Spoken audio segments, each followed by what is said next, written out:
Hi! Welcome to RLR health. This is మంజుల యాదవ్.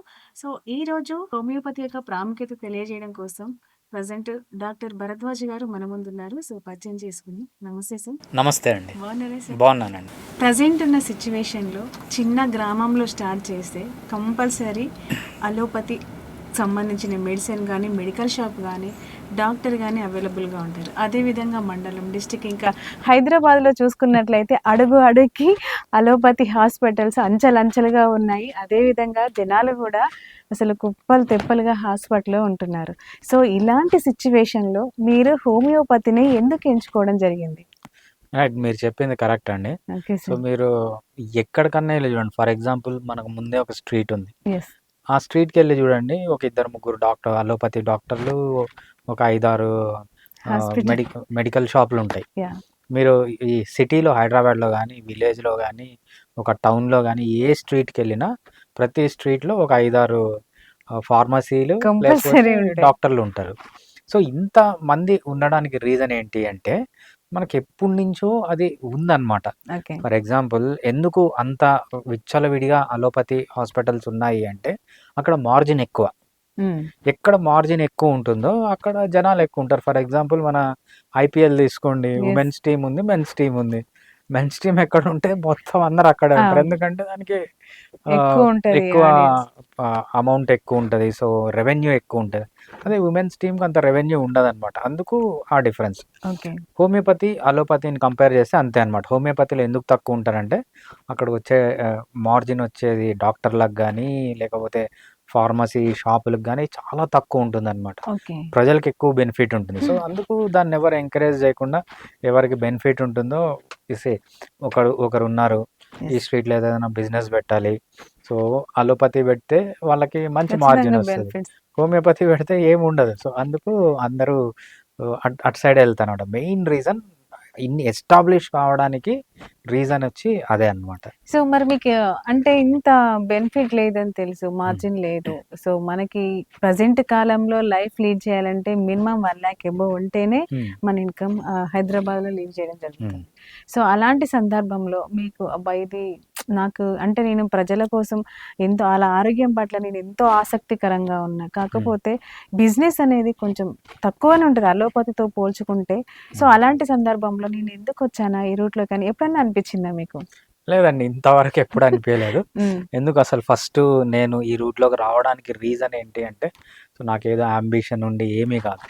చిన్నప్పటి నుంచి biology అంటే interest. Okay. For example 2 years నేను 3 years ఉన్నప్పుడు ఇంటి దగ్గర ఏమన్నా చేపల చెరువులు ఏవన్నా ఉంటే పోయి చేపలు పట్టుకోవడము, అక్కడ చెట్లు తీసుకొని రావడం, నీళ్ళల్లో ఉండేవి ఆ రొయ్యలు లేకపోతే వావ్! నత్తలు హ్మ్. అన్నీ తీసుకొనొచ్చి ఒక గ్లాస్‌లో పెట్టి పెంచడము. ఇంకొంచెం పెద్దయిన తర్వాత ఫిఫ్త్, సిక్స్త్‌కొచ్చేటప్పటికి మా 10థ్ క్లాస్, 8థ్ క్లాస్ వాళ్ళు డిసెక్షన్ చేసేవాళ్ళనమాట. ఆ! కాక్రోచ్ అప్పట్లోనే డిసెక్షన్ డిసెక్షన్ 8థ్, 7థ్ క్లాస్‌లోనే ఉంటది. ఉంది. ఓకే. యాహ్! అంటే కాక్రోచ్ ఇంటర్‌లో ఉండేది మాక్సిమం. లేదు లేదు. ఉంటది. 10థ్‌లో గూడా ఉంటది. కాకపోతే హ్మ్. చాలా మంది చెయ్యరనమాట. హ్మ్. స్కూల్‌లో చేయించరు. హ్మ్. సో, మా స్కూల్‌లో మా సైన్స్ టీచర్ ఉండేవాళ్ళనమాట. ఓకే. ఇప్పటికి టచ్‌లో ఉన్నారు సార్ మూర్తి సార్ అని. సో, ఆయన అప్పట్లోనే కప్పలు పట్టుకొనొచ్చి డిసెక్షన్స్ చేపిచ్చేవాళ్ళనమాట. అబ్బా! సో, ఆయన మళ్ళీ బ్రాహ్మిన్. సో, బ్రాహ్మిన్ అయినా గూడా అంత బాగా కేర్. చదువు చెప్పేవాళ్ళనమాట.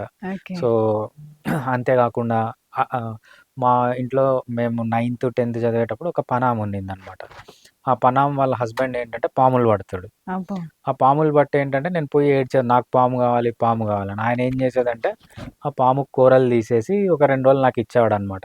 నేను ఇంట్లో ఒక 2 రోజులు పెట్టుకొని మళ్ళీ ఆయనతో పోయి పాముని తీసుకొని పోయి వదిలేసేవాళ్ళం. అమ్మ! సో అలాంటివి అంటే మీరు పాముని ఇంట్లో పెట్టుకోవడం అనేది అసలు అది సామాన్య విషయం గాదు. యాహ్! అలాంటివి మీకెప్పుడు భయం గాని, ఇంట్లో ఫ్యామిలీ వాళ్ళు గాని అబ్జెక్షన్ ఏం లేదా? అంటే మా ఫాదరు అంత అబ్జెక్ట్ చేసేవాళ్ళు కాదనమాట. మా ఫాదర్ ఎట్లంటే మీరేం చేస్తే చేయండి వాహ్! అనేవాళ్ళనమాట.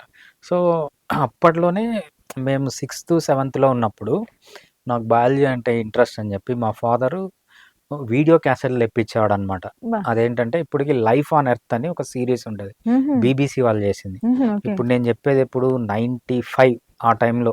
హ్మ్. 95 ఆ టైంలో వీసీపీ తెప్పించి నాకు బయాలజీ అంటే ఇంట్రెస్ట్ అని చెప్పి 'లైఫ్ ఆన్ ఎర్త్' అని ఒక సీరీస్ ఉంటది. 12 15 సీరీస్‌లు మనకు డేవిడ్ అటెన్‌బా అని ఉంటారనమాట. ఓకే. ఆయన one of the biggest biologist అనమాట. ఇప్పటికి బతుకు ఈ ఇయరే అయింది 100 ఇయర్స్ అయిందనమాట. అమ్మ 100 ఇయర్స్ బతుకున్నారు ఆయన. సో ఆయన్ని నేను లండన్ వెళ్ళినప్పుడు కలిసాను కూడా ఆయన్ని. సో ఆయన సిరీస్ ఉంది మనకు లైఫ్ ఆన్ ఎర్త్ అని, ఇప్పటికి దొరుకుతుంది. ఓకే ఇప్పుడు ఇంకా ఈజీ అది చూడడము, అప్పట్లో చాలా కష్టం. సో నేను 8th 9th ఉన్నప్పుడే ఇవన్నీ చూసేవాడిని అనమాట. అమ్మ మీ నాన్న చాలా మీకు చాలా ఫ్రీడమ్ ఇచ్చేసారు మొత్తానికి. అవును. సో 10th 9th 10th వచ్చేప్పుడు ఏమైందంటే ఒక చిన్న ఇన్సిడెంట్స్ చెప్తాను. 8th ఉన్నప్పుడు 8th కూర్చొని ఎగ్జామ్ రాసాను. ఎగ్జామ్ రాస్తుంటే దాంట్లో బిట్ వచ్చింది డిఎన్ఏ అని, డిఆక్సీ రైబోన్యూక్లిక్ యాసిడ్. డిఎన్ఏని ఎక్స్పాండ్ చేయాలి. డిఎన్ఏ అని క్వశ్చన్ ఇస్తారు, దాన్ని ఎక్స్పాండ్ చేయాలి. ఓకే డిఆక్సీ రైబోన్యూక్లిక్ యాసిడ్ రాసి వచ్చేసాను నేను. రాసి వచ్చిన తర్వాత మా సార్ పట్టుకున్నాడు. రేయ్ ఇది 10th క్లాస్ సిలబస్, నువ్వు 8th క్లాసు, నీకు ఎట్లా తెలుసురా? సార్ నేను 9th 10th books already biology books చదివినా అని చెప్పి. లేదు నీ చుట్టుపక్కల ఎవడరా సీనియర్లు కూర్చొని అందరినీ పిలిచిపిచ్చాడు. ఆ క్లాస్లో వాళ్ళకి ఇంకా కాలేదంట సిలబస్, అది ఎవ్వడూ రాయలేదు. సో నేను రాశాను. అప్పటి నుంచి స్కూల్లో కూడా నాకు బాగా ఫ్రీడమ్ ఇచ్చేవాళ్ళు అనమాట. నేను 9th 10thలోకి వచ్చేటప్పటికి మా క్లాస్లో 100 మెంబర్స్ ఉంటారు. 100 మెంబర్స్ని బయాలజీ సైన్స్ ఏ పేపర్ క్వశ్చన్ నేనే కరెక్ట్ చేసేవాడిని. మా సార్ నువ్వే కరెక్ట్ చేయరా అని ఇచ్చేవాడు అనమాట. సో ముందు నుంచి బయాలజీ అంటే అంత ఇంట్రెస్ట్. ఓకే ఇంకా మళ్ళీ ఇంటర్మీడియట్కి వచ్చేవాడికి ఎక్సలెంట్ లెక్చరర్స్ ఉండేవాళ్ళు. బా. సో ఆర్కే సార్ అని ఒకరు ఉండేవాళ్ళు, తర్వాత జువాలజీకి సార్ ఉండేవాళ్ళు. వీళ్ళందరూ ఏంటంటే వాళ్ళు అంత ఇన్స్పైరింగ్గా చెప్పేవాళ్ళు. ఇప్పుడు అలా చెప్తున్నారో లేదో తెలియదు కానీ అప్పట్లో అయితే బాగా ఇన్స్పైరింగ్గా చెప్పేవాళ్ళు. సో వీళ్ళని చూసి ఇంకా బయాలజీ చేయాలని. అది కాకుండా మా ఫాదర్ ఏం చేస్తారంటే నువ్వు ఇంజనీరింగ్ జాయిన్ కారా, ఈజీ ఉంటుంది లైఫ్ అని ఇంజనీరింగ్లో ఫస్ట్ ఎంపీసీలో తీసుకుపోయి వేసారనమాట. అయ్యో వేస్తూనే నాకు 1 year అయిపోయింది, ఎంపీసీ అయిపోయింది. రిజల్ట్ కూడా వచ్చేసింది. ఇంకా సెకండ్ ఇయర్ జాయిన్ అవ్వడానికి వెళ్ళాలి. సో వెళ్ళే టైంలో ఓషో కొన్ని వీడియోస్ చూసి ఇన్స్పైర్ అయ్యి మా ఫాదర్ దగ్గరికి పోయి నేను ఇంకా ఎంపీసీ చెయ్యను. మా ఫాదర్ ఏం చేసినారు, సో మళ్ళీ బైపీసీలో వేసినారు. అంటే నాకు ఫస్ట్ ఇయర్ ఎంపీసీ అయిపోయి దాన్ని డిస్కంటిన్యూ చేసి మళ్ళీ ఫస్ట్ ఇయర్ బైపీసీ జాయిన్ అయ్యి, సో ఎంసెట్ రాసిన తర్వాత ఎంబీబీఎస్ చేయాలి, అది చేయాలి, ఇది చేయాలని ఏం కోరికలు లేవు. నేను బయాలజీలో ఉండాలి. సో నాకు హోమియోపతిలో సీట్ వచ్చింది, హోమియోపతి తీసుకున్నాను. తర్వాత నేను ఎండి క్లినికల్ రీసెర్చ్ చేశాను, ఎండి హోమియోపతిక్ ఫార్మసీ చేశాను. సో ముందు నుంచి ఇంకా బయాలజీ అంటే ఇంట్రెస్ట్ కాబట్టి ఈ ఫీల్డ్లో కంటిన్యూ అవుతున్నాం. బట్ నేను చెప్పేది ఏంటంటే ప్రతి ఒక్క ఫీల్డ్లో కూడా మనకు మంచి ఆ ఫీల్డ్లో టాప్కి వెళ్ళొచ్చు. ఫర్ ఎగ్జాంపుల్ మనము ఇండియన్ క్రికెట్ తీసుకుంటే అప్పట్లో 11 మందే ఉండేవాళ్ళు అనమాట. మిగిలిన ఇండియాలో 100 కోట్లు ఉంటే 100 కోట్లలో 11 మందే టాప్లో ఉండేవాళ్ళు అనమాట. సో దీంట్లో కూడా అంతే, హోమియోపతిలో కూడా. సో మంచిగా మనం మంచి రిజల్ట్స్ ఇస్తే మంచి పేషెంట్స్ వస్తారు, లైఫ్ కూడా చాలా బాగుంటుంది అనమాట. సో మరి ఇప్పుడు ఉన్న ప్రజెంట్ సిచ్యువేషన్లో జనాలు అందరూ అలోపతికి అడిక్ట్ అయిపోయారు. ఆల్రెడీ తిని ఆ మెడిసిన్ తినేసి బాడీ మొత్తం ఏమంటాం ఒళ్ళు గుల్ల అయిపోయింది ఆ టాబ్లెట్స్ తోటి. సో మరి వాళ్ళకి మన ఇప్పుడు అదంతా తెలిసి హోమియోపతి యొక్క రిజల్ట్ చూసి అంటే చాలా వరకు ఇప్పుడు కొంతమందికి చాలా వరకు స్టడీతో పాటు జనాలలో చాలా వరకు అవేర్నెస్ వస్తుంది ప్రజెంట్ ఉన్న సిచ్యువేషన్లో అప్పటితో పోల్చుకుంటే. కాబట్టి వాళ్ళకి హోమియోపతి వాడాలని వచ్చారనుకోండి, అప్పుడు మీరు ఏం సజెస్ట్ చేస్తారు? అలా ఖచ్చితంగా అలోపతి మెడిసిన్ వాడుకుంటూ ఈ హోమియోపతి ఇస్తారా, లేదు అంటే దాన్ని ఏమన్నా పక్క వద్దు అని చెప్పి దీన్ని ఏమన్నా సజెస్ట్ చేస్తారా? రైట్, మీరు చెప్పింది కరెక్టే అండి. సో ముందు అంత అవేర్నెస్ లేదు, ఇప్పుడు అవేర్నెస్ వస్తుంది. ఎందుకంటే అప్పుడు మీడియా అనేది అవైలబుల్. ఒక 10-15 years ముందు మీడియా నాకు ఏదైనా ఒక ఐడియా ఉంది అది చెప్పాలి అనుకుంటే ఎవరో బాగా డబ్బున్న వాళ్ళు పేపర్లో ప్రింట్ ఇచ్చి లేకపోతే టీవీలో యాడ్ ఇచ్చి చెప్పేవాళ్ళు. ఇప్పుడు ఏం అవసరం లేదు. సో ఫోన్ ఉన్న ప్రతి ఒక్కరు ఏదన్నా చెప్పచ్చు, యూట్యూబ్ స్టార్ట్ చేయొచ్చు, ఫేస్బుక్. మొన్న ఒకరు పార్టీనే పెట్టేశారు, కాక్రోచ్ పార్టీ అని ఒక పార్టీనే పెట్టేశారు. సో ఇట్లా ఇప్పుడు ఏదన్నా ఒక మంచి కానీ చెడు కానీ సమాజానికి చెప్పాలనుకుంటే చాలా ఈజీ, ముందంతా డిఫికల్ట్ కాదు. సో ఇప్పుడు హోమియోపతి గురించి మంచి అవేర్నెస్ వస్తుంది. సో చాలామంది అలోపతి నుంచి హోమియోపతి తీసుకుంటున్నారు. మీరు అడిగిన స్పెసిఫిక్ క్వశ్చన్ ఏంటంటే వేరే మెడిసిన్స్ వాడుతూ హోమియోపతి వాడచ్చు. మనకు మెడికల్ ఫీల్డ్లో ఒక టాపిక్ ఉంటుంది అనమాట. దాన్ని ఏమంటామంటే డ్రగ్ ఇంటరాక్షన్ అంటాం. అంటే ఓకే. 2 మెడిసిన్స్ కలిపి వాడినప్పుడు ఎలా ఉంటుంది దాని ఎఫెక్ట్ అనేది డ్రగ్ ఇంటరాక్షన్ అంటామనమాట. మన ఫార్మకాలజీలో ఒక పార్ట్. ఓకే. ఈ డ్రగ్ ఇంటరాక్షన్స్ అనేవి 3 రకాలుంటాయి. ఒకటేంటంటే ఇండిఫరెన్స్ అంటాము, ఒకటేంటంటే యాంటగోనిజం అంటాము, ఒకటేంటంటే సినర్జిజం అంటామనమాట. ఓకే. ఇండిఫరెన్స్ అంటే 2 మందులు కలిసి వాడాననుకోండి, ఒకదానికి సంబంధం లేదు. సో, దాని పని అది చేసుకోబోతుంది, దీని పని ఇది ఓకే. చేసుకోబోతుంది. దాన్ని ఇండిఫరెన్స్ అంటాం. ఇండిఫరెన్స్. ఆల్మోస్ట్ అన్ని హోమియోపతి మెడిసిన్స్‌తో అలోపతి మెడిసిన్స్ కలిపి వాడితే ఇండిఫరెన్స్ ఉంటుందనమాట. అంటే దాని పని అది చేస్తుంది, దీని పని ఇది చేస్తుంది, ఒకదానికొకటి ఇంటరాక్షన్ ఉండాలి. సింపుల్. హోమియోపతి వాడేటప్పుడు నా దగ్గరికి పేషెంట్స్ వస్తారు. వచ్చి ట్రీట్మెంట్ తీసుకొని వెళ్తారు. సడన్‌గా ఒకరోజు కాల్ వస్తది.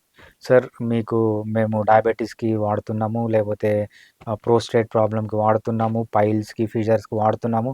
మాకు ఫీవర్ వచ్చింది సార్, మేము అలోపతి మెడిసిన్స్ వాడొచ్చా? తప్పకుండా వాడొచ్చు. అలోపతి మెడిసిన్స్, హోమియోపతి మెడిసిన్స్ ఎలాంటి ఇంటరాక్షన్ ఉండదు. దాన్ని ఇండిఫరెన్స్ అంటాము. ఈ 2 కలిపి వాడుకోవచ్చు. ఓకే. లేకపోతే ఆల్రెడీ అలోపతి మెడిసిన్స్ వాడుతూ ఉంటారు. సార్ నేను బీపీకి వాడుతున్నాను, షుగర్‌కి వాడుతున్నాను, సో థైరాయిడ్. థైరాయిడ్‌కి వాడుతున్నాను. నాకిప్పుడు పైల్స్ వచ్చింది. మీ దగ్గర ట్రీట్మెంట్ తీసుకుంటాను. హోమియోపతి, అలోపతి వాడొచ్చు. డెఫినెట్‌గా వాడొచ్చు. అలోపతి వాడేటప్పుడు హోమియోపతి వాడొచ్చు. హోమియోపతి వాడేటప్పుడు అలోపతి వాడొచ్చు. ఇంకొక క్వెషన్ కూడా అడుగుతారనమాట. సార్ మాకు ఫీవర్ వచ్చింది. ఆ ఫీవర్ వచ్చి 2, 3 రోజులు ఉంటుంది.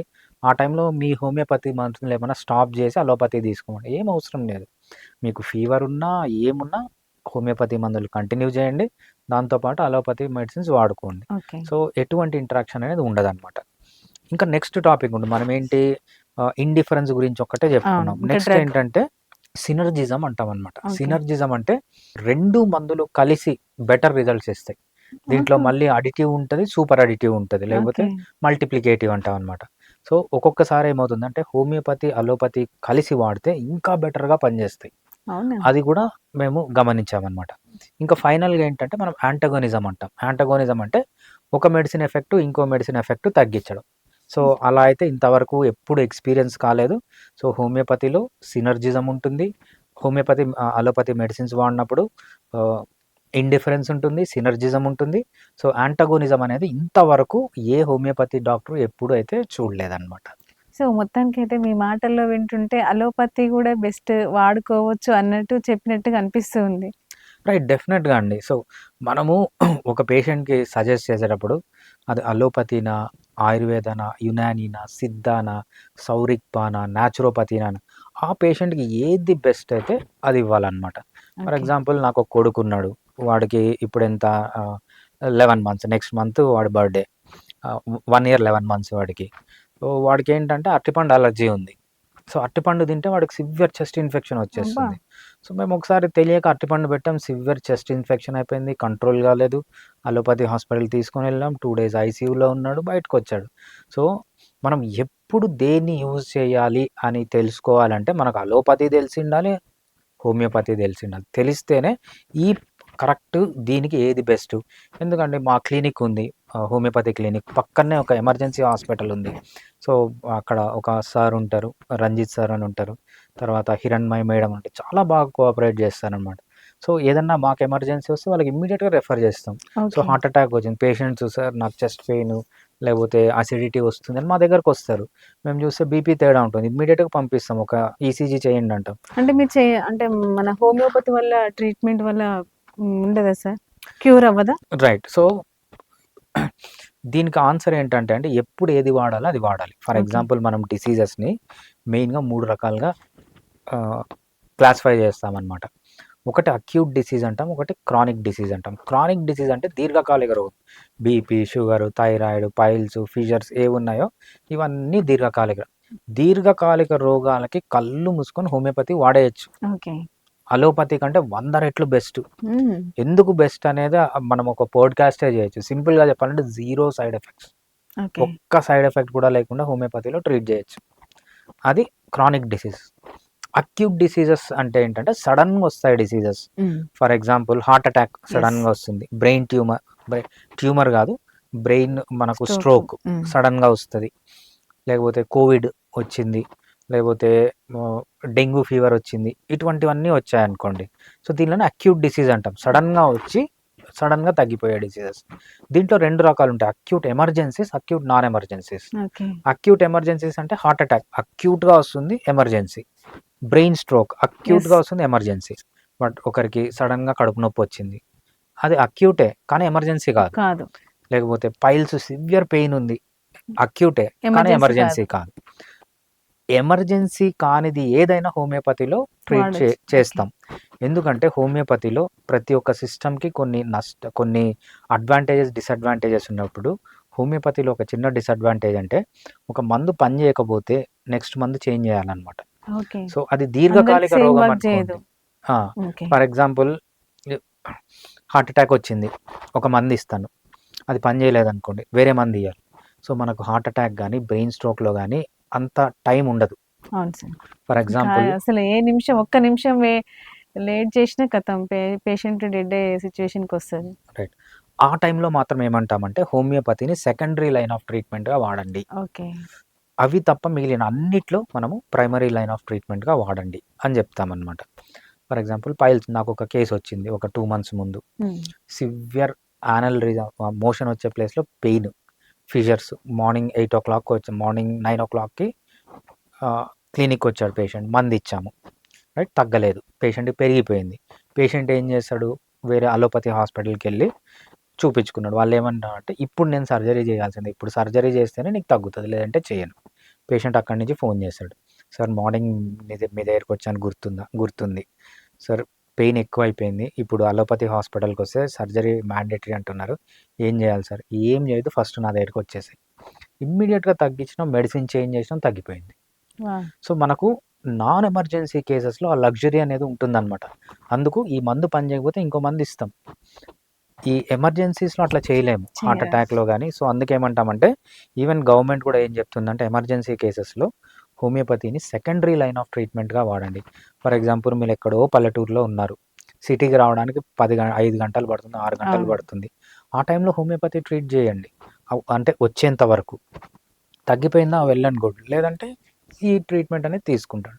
సో మనము ఏ ట్రీట్మెంట్ని అప్పుడు వాడడం అనేది చాలా ఇంపార్టెంట్ అనమాట.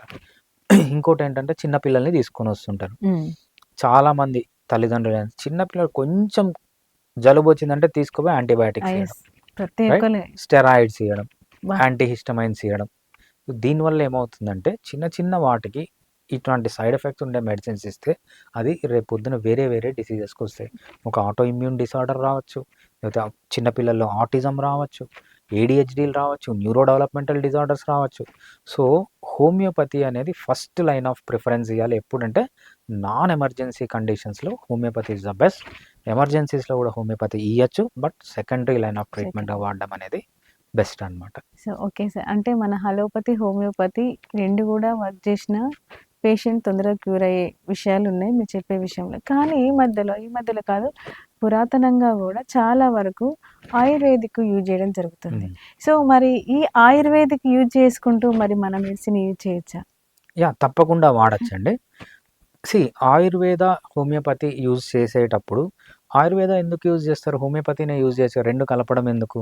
సో ఆయుర్వేదాలో ఎటువంటి ప్రభావాలు ఉంటాయి, అంతకంటే బెటర్ హోమియోపతి పనిచేస్తుంది. సో కొన్నిటికి తప్ప.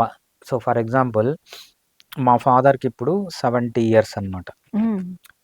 మనకు ఏజ్ అయ్యే కొద్దీ ప్రెస్ బయోపియా అని వస్తుంది. ప్రెస్ బయోపియా అంటే మీనింగ్ ఏంటంటే 45 ఇయర్స్ దాటిన వాళ్ళకి కళ్ళు సరిగా కనపడవు అనమాట. అంటే నియర్ విజన్ పోతుంది. ఫోన్ పెట్టుకునేటప్పుడు ఇంత దగ్గర పెట్టుకొని చూడలేరు వాళ్ళు, ఇక్కడ పెట్టుకొని చూస్తారు. సో దాన్ని ప్రెస్ బయోపియా అంటారు అనమాట. ఈ ప్రెస్ బయోపియా మా ఫాదర్ డెవలప్ అయితే మా నాన్నమ్మ ఏం చేసిందంటే, తను హిందీ పండిట్ అనమాట. ఎక్కడో వీడియోనో ఏదో చూసిందో లేకపోతే ఎవరో చెప్పారు, ఒక ఇది చేసింది. అదేంటంటే మనకు కలకండ అంటారు కదా, కలకండ ప్లస్ దాన్ని పాలల్లో కలిపి దాంతోపాటు మనము జీలకర్ర ఏదో ఇంకా 2-3 వస్తువులు కలిపి మా ఫాదర్కి ఇచ్చిందనమాట. ఆయన చెప్పడం ఏంటంటే అది తాగిన 1 వీక్కి విజన్ బాగా డెవలప్ అయింది, రైట్. సో అటువంటి బ్యూటిఫుల్ మెడిసిన్స్ మన ఆయుర్వేదాలో ఉన్నాయి. కాకపోతే ఏంటంటే ఆయుర్వేద అనేది ఒక కాంప్లెక్స్ మెడిసిన్. దాంట్లో ఒక చెట్టు నుంచి ఒక ఆకు తీసుకున్న దాంట్లో 100 కెమికల్స్ ఉంటాయి ఆ ఆకులో. సో ఆ వందల కెమికల్స్ పనిచేయవు, ఒకటో రెండో పనిచేస్తాయి. దాన్ని ఆ కెమికల్ని ఐడెంటిఫై చేసి దాన్ని సపరేట్గా సింథసిస్ చేసి ఇవ్వడం అనేది బెటర్ అనమాట, ఏది ఓకే. పడితే అది ఇవ్వకుండా. ఆయుర్వేదంలో నేను అనుకునే ప్రాబ్లం ఏంటి అంటే, అవసరం వచ్చే ఒకటి ఉంటే దాంట్లో అవసరం లేని కెమికల్స్ 100 ఉంటున్నాయి. అమ్మా! అట్లా సో కూడా ఉంటాయా? సో అందుకు దానికంటే బెటర్ హోమియోపతి. హోమియోపతి ఏంటంటే చాలా సింపుల్గా ఉంటాయి మెడిసిన్స్. సో ఏ మెడిసిన్ పనిచేస్తుందని ఐడెంటిఫై చేస్తాం. అంతేకాకుండా మెడిసినల్ క్వాంటిటీ అనేది ఆయుర్వేదంలో చాలా ఎక్కువ ఇస్తారు, క్రూడ్ ఫామ్లో ఉంటుంది. ఓకే. సో అందుకు అక్కడ సైడ్ ఎఫెక్ట్స్ వచ్చే ఛాన్స్ ఉంటుందన్నమాట. సైడ్ ఎఫెక్ట్స్ వస్తాయి కూడా. హోమియోపతిలో కూడా సైడ్ ఎఫెక్ట్స్ ఉంటాయి, అంటే 100కు 100 బట్ రేర్ హోమియోపతిలో సైడ్ ఎఫెక్ట్స్ రావడం అనేది. ఎందుకు హోమియోపతిలో సైడ్ ఎఫెక్ట్స్ రావు అంటే, మెయిన్ రీజన్ ఏంటంటే మనము మెడిసినల్ క్వాంటిటీ అనేది చాలా తక్కువ ఇస్తాం. ఫ్యూ పైకోగ్రామ్స్, అంటే మిల్లీగ్రామ్స్ హ్మ్. అట్లా కూడా ఉండవు, ఫ్యూ పైకోగ్రామ్స్. బా! అంత తక్కువ క్వాంటిటీలో మనం ఇస్తాం కాబట్టి అవి చాలా సేఫ్గా పనిచేస్తాయి, చాలా ఎఫెక్టివ్గా పనిచేస్తాయి అన్నమాట. సరే, మీరు మెడిసిన్ గురించి చెప్పారు కదా! నాకు తెలిసి ఏ ట్రీట్మెంట్‌కైనా హోమియోపతి అవే వైట్ డ్రాప్స్ అవే చిన్న చిన్నగా వైట్‌యి ఉంటాయి. సో, ఇంకా వేరే ఏమన్నా ఉంటాయా? రైట్. అన్నీ వైటే ఉంటాయి కదా! రైట్. సో వైట్‌గా మనకు కనిపించేది ఏంటంటే వెహికల్ అంటాం అనమాట దాన్ని. ఓకే. వెహికల్ అంటే ఏంటంటే ఏదైనా ఒక పదార్థము మన బాడీలోకి మెడిసిన్‌ని తీసుకొని వెళ్ళడానికి యూజ్ చేసే పదార్థాన్ని వెహికల్ అంటాం. ఓహో! మోసుకెళ్ళేది. మోసుకెళ్ళేదాన్ని వెహికల్ అంటాం. వెహికల్. సో దాంట్లో మందు కలుపుతాం అనమాట. మందు కలిపి ఒక పేషెంట్‌కి ఇస్తాం. ఆ కలిపే మందులు ఎన్నున్నాయంటే బేసిక్‌గా 5000 మెడిసిన్స్ ఉన్నాయి హోమియోపతిలో. 5,000 సార్. నాకు తెలిసి 500 అనుకుంటున్నా. లేదు 5000 మెడిసిన్స్ ఉన్నాయి. అరౌండ్ 5000 మెడిసిన్స్ ఉన్నాయి. ఓకే. అంటే కొన్ని అప్రూవ్డ్, కొన్ని అప్రూవ్ కానివి, కొన్ని ఇండియాలో అప్రూవ్డ్. మనం ప్రపంచం మొత్తం తీసుకుంటే ఆహా! ఓకే. 5000 వైస్‌గా. మెడిసిన్స్ ఉన్నాయి. ఈ 5000 మెడిసిన్స్‌ని మనం డిఫరెంట్ పొటెన్సీస్ అంటామనమాట. Different potencies, different dosage forms తీసుకుంటే కనీసం ఒక 5,00,000 మెడిసిన్స్ ఉంటాయి. బా! ఈ 5,00,000 మెడిసిన్స్‌లో ఆ పేషెంట్‌కి ఏ మెడిసిన్ యూజ్ అవుతుందో ఆ మెడిసిన్‌ని ఆ వెహికల్‌లో ఏసిస్తామనమాట. So okay. చూడ్డానికి ఒకటేగా ఉన్నా అవి వర్క్ ఆ వేరే 5,00,000 మెడిసిన్స్‌లో ఏదో ఒక మెడిసిన్ ఉంటది. అంటే హోమియోపతి డాక్టర్ ముందు ఒక 5,00,000 మెడిసిన్స్ యూజ్ చేసే లగ్జరీ ఉందన్నమాట. సో ఇన్ని వెరైటీ ఆఫ్ మెడిసిన్స్ ఉన్నాయి కాబట్టి మనం హోమియోపతిని చాలా డిసీజెస్‌కి యూజ్ చేయొచ్చు. అలోపతిలో ట్రీట్మెంట్ లేని డిసీజెస్, ఫర్ ఎగ్జాంపుల్ కొన్ని రేర్ డిసీజెస్ ఉంటాయి. అలోపతిలో దానికి ట్రీట్మెంట్ లేదు. క్రిడ్జ్‌ఫెల్ జాకబ్ డిసీజ్ అంటాం. అంటే దేనికి అది సంబంధించి? ఒక బ్రెయిన్‌కి సంబంధించిన ఓకే. డిసీజ్. అది మామూలుగా ఎవరిలో వస్తుందంటే మనుషుల్ని తినే వాళ్ళలో, కానిబల్స్ అంటాం చూసారా? ఆ! ఆ! అలా వాళ్ళలో అడవిలలో. మనుషులే తింటే బా! వచ్చే డిసీజ్ అనమాట. ఓకే. కెనిబలిజం అంటాం అనమాట దాన్ని. అమ్మా! అది మనుషులే తినేటప్పుడు కాదు, కొన్ని జీన్ ప్రాబ్లమ్ వల్ల కూడా వస్తుందన్నమాట. హుహు. స్పోరాడిక్ కేస్ ఆఫ్ సీజేడీ అంటాం అనమాట. ఓకే. దానికి అలోపతిలో ట్రీట్మెంట్ లేదు. హోమియోపతిలో ఎక్సలెంట్ మెడిసిన్స్ ఉన్నాయి. నాకు త్రూ ఔట్ ది వరల్డ్ వస్తారు ఆ ట్రీట్మెంట్ కోసం. హ్మ్. బాగా పనిచేస్తాయి. ఓకే. మళ్ళీ ఎస్ఎస్పి అని ఒక డిసీజ్ ఉంది. అది సబక్యూట్ స్క్లీరోజింగ్ పాన్ఎన్సెఫలైటిస్ అంటాం అన్నట్టు. మీజల్స్, తట్టమ్మవారు అని చిన్నప్పుడు వస్తుంది అమ్మవారి చూసారా? తట్టు. అవును. అది కొంతమందికి చిన్నప్పుడే పోతుంది. హ్మ్. కొంతమందికి పెద్దయిన తర్వాత మళ్ళీ వస్తది. ఓకే. అప్పుడు పిల్లలు చనిపోతారనమాట. హ్మ్. సో ఈవెన్ దానికి అలోపతిలో మెడిసిన్స్ లేవు. నేను ట్రీట్ చేస్తాను. అంటే ఇక్కడ చెప్పేది ఏంటంటే హోమియోపతి అనేది రేర్ డిసీజెస్, అలోపతిలో మెడిసిన్ లేని డిసీజెస్‌ని కూడా హోమియోపతిలో ట్రీట్ చేయొచ్చు. నేను కంప్లీట్‌గా క్యూర్ చేస్తానని చెప్పట్లేదు. చాలా కేసెస్ క్యూర్ అవుతాయి. బట్ వాళ్ళు ఏదైతే చేయలేరో అది హోమియోపతిలో చేయొచ్చు. ఎందుకంటే హోమియోపతి డాక్టర్ ముందు ఒక 5,00,000 మెడిసిన్స్ ఉన్నాయి.